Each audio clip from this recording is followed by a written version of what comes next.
So next 114 bit వచ్చేసరికి Kirk Patrick ఖైరునిసా Begum కోసం British residence పక్కన ఏమి నిర్మించాడు.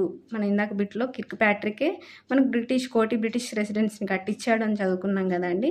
సో ఈ కోటి బ్రిటిష్ రెసిడెన్సీ పక్కనే ఇంకొక భవనాన్ని కూడా నిర్మించాడండి. అది ఎవరి కోసం అంటే ఖైరునిసా కోసం అండి. ఆ భవనాన్ని ఏమని పిలుస్తున్నారు అని అంటే రంగ్ మహల్ అనేది కిర్క్ ప్యాట్రిక్ ఖైరునిసా కోసం కట్టించిన భవనం అండి. ఇది ఎక్కడ ఉంది అంటే బ్రిటిష్ రెసిడెన్స్ పక్కనే ఉంది అండి. సో ఈ రంగ్ మహల్ ఎవరు కట్టించారు, ఎవరి కోసం కట్టించారు అనేది ఇంపార్టెంట్.